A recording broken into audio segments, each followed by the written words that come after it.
Welcome back to the channel, guys. I'm back again. It has been some months because I was very sick, but now I'm feeling better and I'm ready to make some more videos. So in the last weeks I worked on the wave generator we created together, and I improved on the design quite a bit, and now it's gotten a little complex, but I achieved to recreate the real world double slit interference pattern that you see when you create the double slit by yourself. And you have all the controls to edit the slit size and controls over the wavelengths of the light and such, but we will have a look at it. Here's a little preview how it looks. I also improved on the wave generator itself, and I added a Blackbody Ratiation with a geometry nodes curve.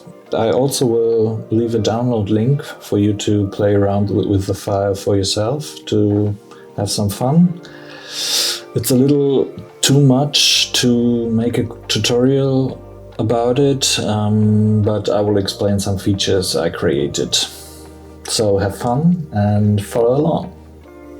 Before I forget, please leave a like if you like what you see, and subscribe to the channel if you want to see more of my content.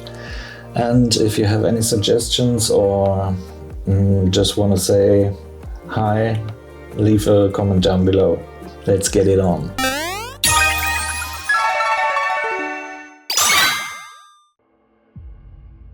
So here's what we see when we open up the file.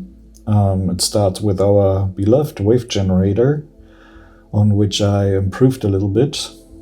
Here on top of the UI, you can switch between different scenes, like the double slit, the wave generator, and the Blackbody Ratiation.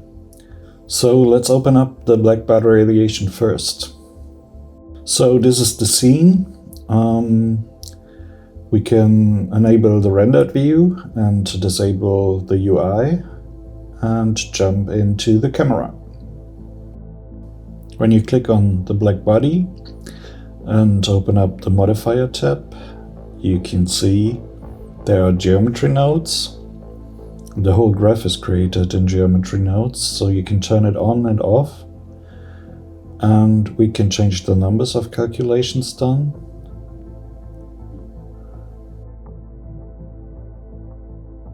For a smooth graph, set the iterations to about 300. We can also change the value of the x-axis, like this. This will become important later on. So let's now change the temperature to around 500 Kelvin. Now you can see that we can't see very much. So to fix that, we have to change the scaling of the Y graph. You can see now that we can't see the graph anymore, since it's out of the spectrum. So let's change the X scaling, and now it's back in view. So we can now see on which nanometer scale a light is emitted at 500 Kelvin. When we set the degree now to around, for example, 10,000 Kelvin, we can change the scale again to a lower value. And to have it all in view again, we can now change the X value scaling again, like this. So this is just some stuff to play around for the Blackbody Ratiation. But now let's have a look at our beloved wave generator.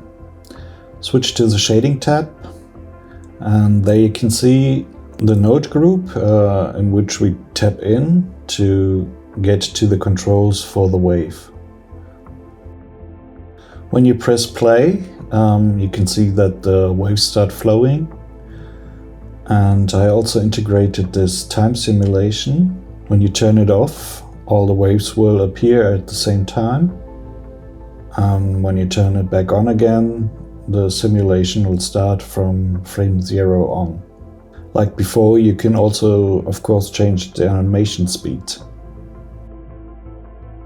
We can also change the number of wavefronts generated in each slit. Let's have a look from the top and disable the simulation and change the waves to 1. And let's only show one slit and set it to red and green. Now you can see that there's only one wave generated in the slit.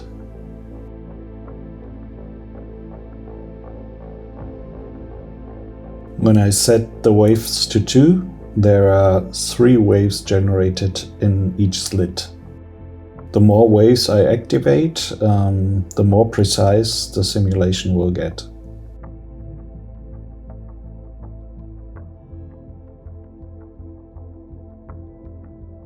When you set the wavelengths to a very small value, you can see that changing the wavefronts creates a more accurate result.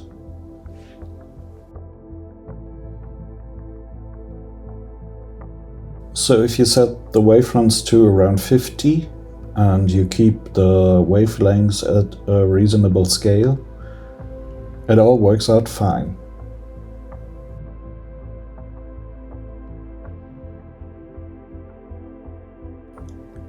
So what else we can do is, of course, change the wavelength itself, make it larger or smaller. We can change the slit size and the slit distance and see how the wave pattern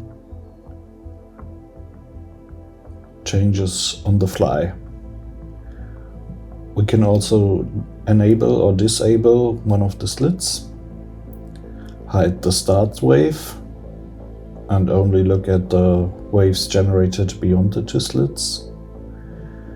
We can enable or disable the displacement and just see the colors, or hide the displacement of the waves after the slit. We can scale the whole system, and you can see that the walls will scale with it. And we can amplify just the waves beyond the slits. We can also change this to absolute values. Right now it's positive and negative. And when we change this to absolute, all negative values will be converted to positive ones. So when you do this, the 0 calculation for the color values will now become the real 0 instead of the -1. And if we set it to half range, the 0 is now back to -1. We can also change one of the slit's wavelengths on a per mil level.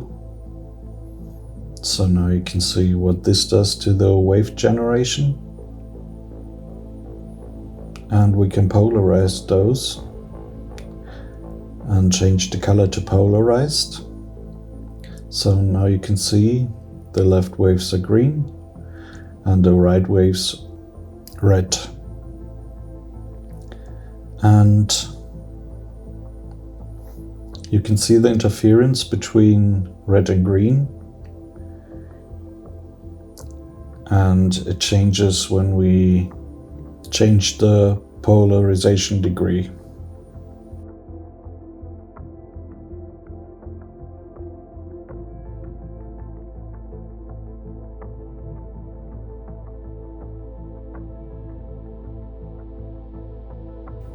You can also change the color of the waves.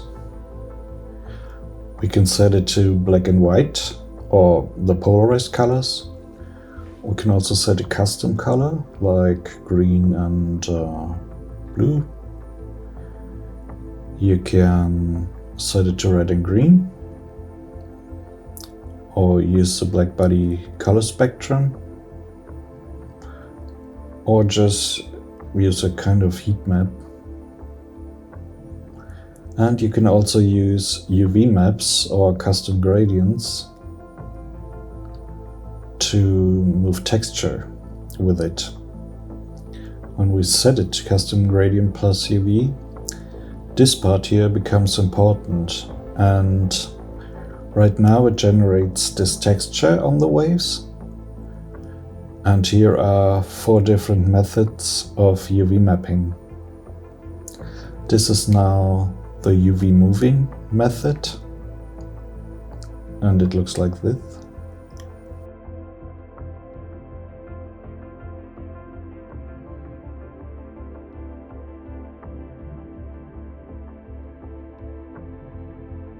And here is the wobbly method.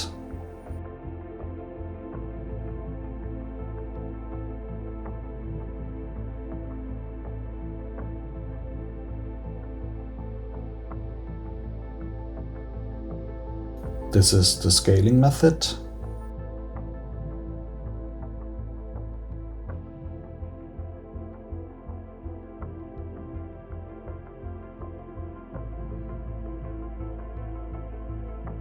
And here is a static method, which is just texture projected onto the waves.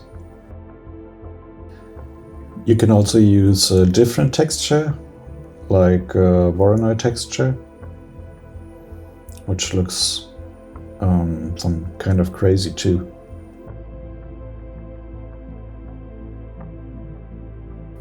Yeah, that's about it.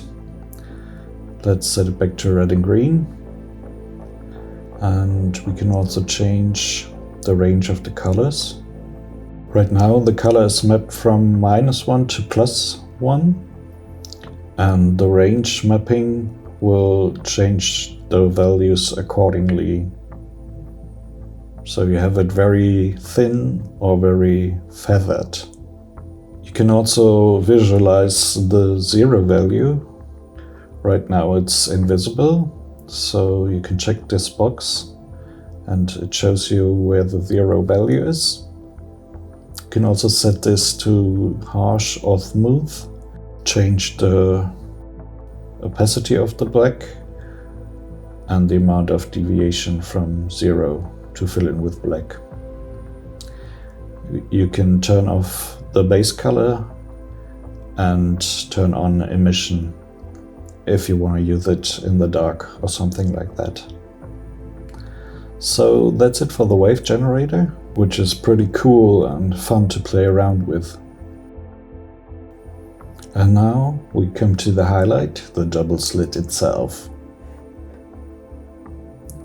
You can already see there is the wave pattern or the interference pattern generated on the wall. Here is the slit. It's very, very tiny because all those scales are based on real world scales. So the slits are just some micrometers tall in Blender, and the light waves are in real nanometer scale. So I created a camera to have both the slits and the interference pattern in view. And when you click on the wall, there again is a controller node group that we can tap inside, and there are the settings we can change. So the settings we have here are the slit height multiplier. Right now it's 15 times larger than its height. So when we change that, we can see the interference pattern and the slits changing dynamically.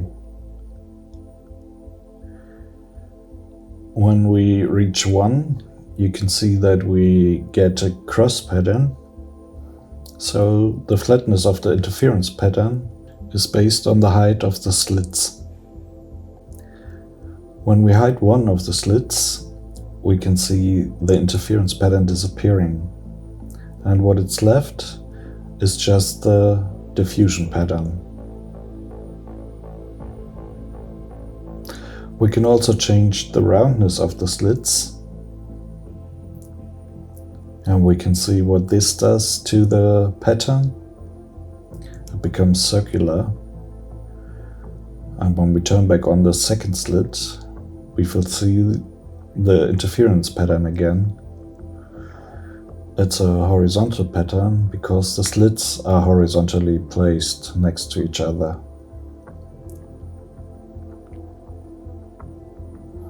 We can also change the wavelengths of the light, and you can see that the color and the size of the pattern is changed, like in real life. When the wavelength becomes too small or too large, the visible light disappears. Also like in real life.